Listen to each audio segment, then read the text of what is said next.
Good morning, everyone, and welcome to British Water's Thought Leadership Plus series. And my name is Steve Slessor. I am the current chair of British Water, and today I am delighted to be joined by Alison Baker, Restoration Director at the Atlantic Salmon Trust, who will be sharing her thoughts on key challenges facing the water sector and how we can work together, be more collaborative, and shape its future.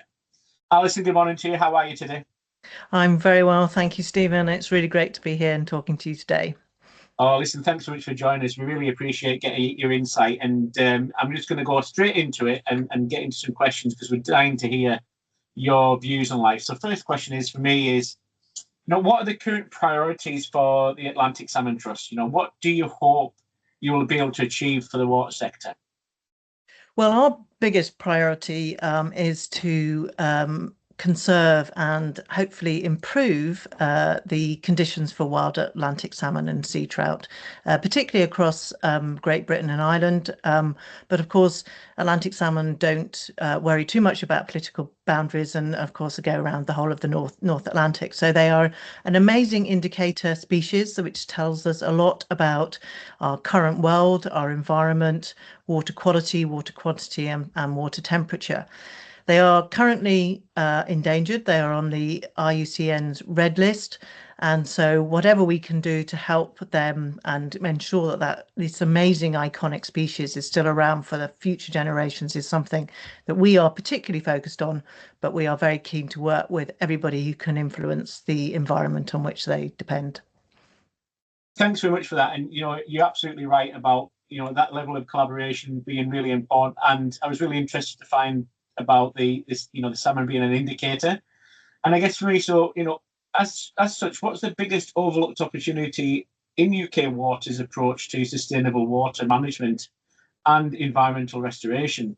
What are the most pressing challenges we're facing? Could you give us three, maybe? And what are the Atlantic Salmon Trust doing to try and help address them?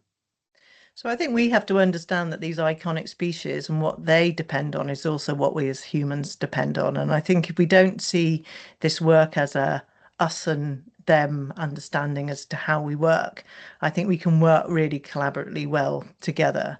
I also am a firm believer. I come from a building surveying background, so I've worked in the built environment as well as working in the natural environment. And there's definitely a balance between when we use very hard engineering, but when we can use softer approaches to do that. And a lot of this is about change management and working with other stakeholders within the catchments to ensure everybody sees the benefit of the work that's being done. So the three things that I think I've learned over the years is if we don't understand how the people we work with have to make decisions and where their lines of engagement are, we can't understand how they work and we can't work with them.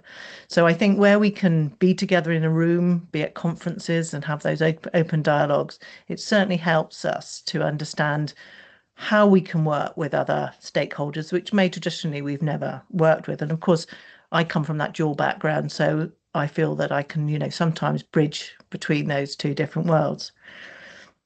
And there's a thing here about sharing the benefits of skills and understanding, not just between organizations, but also across the catchments. The benefits of this work are wide ranging. And I think if we can always consider multiple benefits in the activities that we do, as opposed to single benefits, then we can bring many, many more people with us on the journey to improve the environment. For us, working at scale and much more quickly, we are in a crisis situation, particularly with wild Atlantic salmon, but with nature more generally. And I think it should never be a them and us conversation where nature is important to the world around us.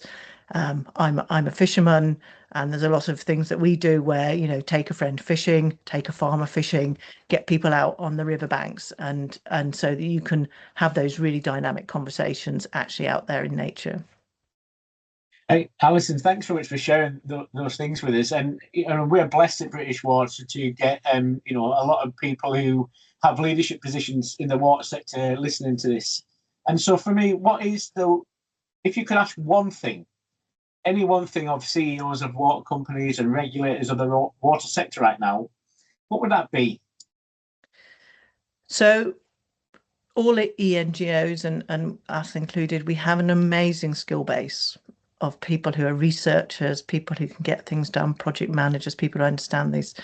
We can bring a all those skills to the conversation to help deliver the work that you want to do. And I think coming to your conference last year was very eye-opening. It was really good to have that theme of collaboration, and it was really great to have ENGOs there. And it would be really fantastic if we could work more organically with your members and with the water supply companies. And I'm sure there's a lot of interest in that, Alison. And there's a lot of chat about nature-based solutions in the AMP, and I'll come back to that later. Just picking up on your point there, but I mean, you've got hands-on, restoring rivers, aquatic environments from the Forth Rivers Trust to Atlantic Salmon Trust. You've been there, done it all. You enjoy fishing and being on the riverbank. So what's been your experience, about that distinctive role that ENGOs play in shaping sustainable water management? And where do you think that their influence is needed the most? So I think you're a highly regulated industry that you work in, and you're very sort of bound by a lot of procurement and the way that you can work. And I think that's something we need to understand. As ENGOs, we can usually work in a much more agile way, and perhaps complement some of the work that you're doing to support those processes and be able to do things in a different way that perhaps haven't been thought about in the more structured way of perhaps more engineered solutions. But we also work with a wide range of people that we can bring to the conversations and help make those relationships much stronger and more constructive. And I think that's what many not just national organisations like ourselves, we also work with very local and regional organisations where you can bring people into the room so much easier than perhaps working in isolation on your own. And I think we are, and I see around the UK a keenness for NGOs to work in that space more adaptively. Yeah, I agree that power to convene is brilliant for bringing people together. It's what you do with it once you've got it. And just picking up on that previous point you made about nature-based solutions, they're a big feature of AMP planning now, and there's a growing recognition of working with nature rather than against it. From your perspective, what does good look like in practice here? How do nature-based solutions support both environmental recovery and long-term resilience of water services? So nature brings an adaptive solution. They're much softer, and they allow sort of adaptation to happen more naturally.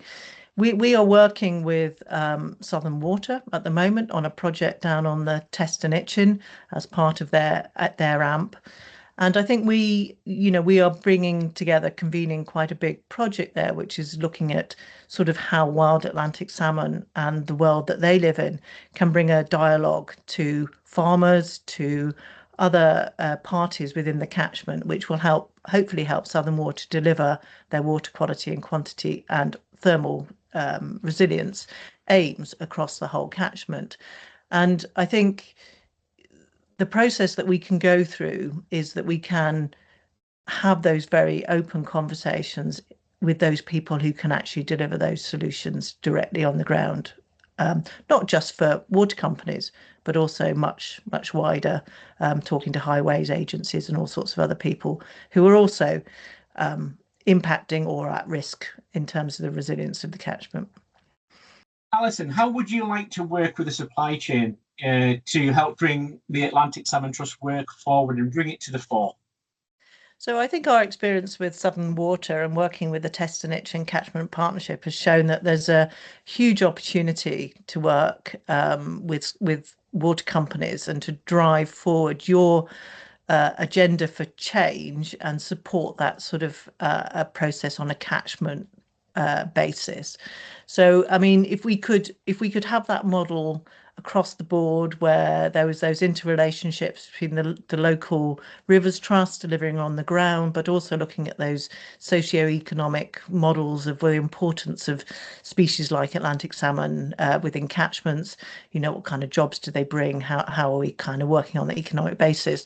I think we could be using huge amounts of efficiencies through the use of the money that might be available to water companies to deliver that big change on the environment, a water environment. Yeah, and I think that gets to the nub of one of our biggest challenges in the sector. And there's a lot of discussion about attracting and retaining talent in the water sector. What do you think makes water an appealing or perhaps sometimes overlooked place to work? Just on the back of that last observation of yours, Alice. But it has always been overlooked, and I think that's possibly why we're in the trouble that we're in with some of the environmental conditions that we have. I've always been interested in water. When I look back over the work that I've done through my life with building surveying, and I've also got a degree in history of art, is water's always formed a part of that. And when I did my master's degree, I did it on the sort of balancing of regulation between water and energy. And so I think it's a fascinating subject of which we all need to be interested in, because it is the lifeblood of everything that we do. Without it, we don't exist. 70% of the world is made up of it. And so I think it is rising up the agenda in terms of importance. We had water scarcity here in Scotland last year, almost for the first time. And so I think that there is an opportunity for all disciplines to think of the water environment as somewhere where they can really make a proactive, active change. Yeah, there's definitely, that water energy nexus you just described there is becoming more and more apparent, especially with things like data centers and AI and the advent of these coming along, and water needs to take a bigger part of that planning and a more systems thinking approach. And you've talked a lot about your career there in terms of in history and in being in the construction and building industry. Can you tell us a little bit about how you first got into the water sector, and what brought you into it in the first place? Well, I have to confess, I moved to Scotland in 2003, and there is rivers, and the environment up here is very different from what it was where I lived in England before then. And I actually took up fishing, and that's what brought me to rivers. Through that, I joined a local angling club. From that, I volunteered in my local rivers trust. I was then very lucky enough to get a job there, and ended up being the director of the Fourth Rivers Trust, and then moving on to the Atlantic Salmon Trust. So it was a very organic process for me. It's not the route that everybody goes into, but I think it's a highly it's an area where any discipline can come. Most of my colleagues are biologists, but I think you can bring all sorts of skills and qualifications to it. Yeah, and I absolutely recognise that. And I think that diversity of your background as well helps you, add different perspectives, into what can be quite a challenging environment. And I guess, you've been in that space for a good while. What's kept you motivated to stay in water? You made that jump from the Fourth Rivers Trust into the Atlantic Salmon Trust. A great chance to go and do something different, but within water. So what's been your motivation, I guess, behind that? Well, I suppose part of my primary motivation is to do a job where I have the ultimate excuse to go and walk down a river and speak to people about their experiences on rivers. Big portion of my job is partnership building, and it is, highly motivating to go and talk to people about why they do the work they do, and how they want to make these significant improvements, and how we can possibly help them do it. But also I work with a species which is such a dramatic, important, iconic species that, the fact that we might lose that species because of what we have done to our water environment gives us a huge challenge to make that change happen. And that motivates me every day. Yeah, and I could not agree more. That's, it's fantastic. It's fantastic for people who are listening to this or watching this to be able to hear that as well, because we need to get more people into this sector, and on the back of that, what advice would you give to someone who's considering a career in the water sector today? So my advice is, there's plenty of different disciplines, jobs. Obviously British Water members are a particular sector of that, but that's not the only route that probably there is into the sector. I say this before, I'm a woman. I've worked in construction all my life, and I now work in the salmon world, and the two are very sort of male dominated. And I think there's a real place for diversity, for people to come in from all sorts of backgrounds into what might seem to be a very engineering based world. but should, I think, from what I've seen, a very welcoming world for people to come in and be supported through a lot of career development. And I guess you've had many different roles over that period of time. So this will be a question that I would really welcome your insight on. To be honest, Alison, what kind of culture or leadership style best encourages innovation and keeps people engaged? Innovation is a subject that really, really enthralls me because it's there everywhere. Everybody does it different. So I'm really keen to get your thoughts on this. Well, I always say to people, there's never a question you shouldn't fear to ask of somebody else. And I think we need an environment where those kind of questions and conversations are a natural part of daily life, where people are encouraged to really sort of widen their horizons into not quite anything can be done, but certainly most things can be done if they're asked. I think there is a leadership of can-do attitude, that we need to move forward, that it's positive and not negative. And whilst I think particularly a lot of sectors can be quite negativity because of criticism that is sort of put forward about things that have done in the past. And I think as long as people acknowledge that there have been failings and problems in the past that we can address, then I think innovation can be brought forward to try and make the most of making that change happen.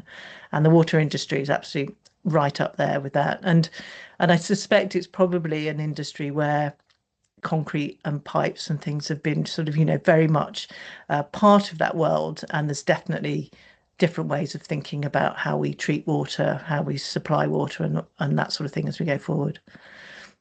I love that idea there where you've just talked about almost being curious about things and not being scared to challenge. I think that's a great, culture and leadership style to have.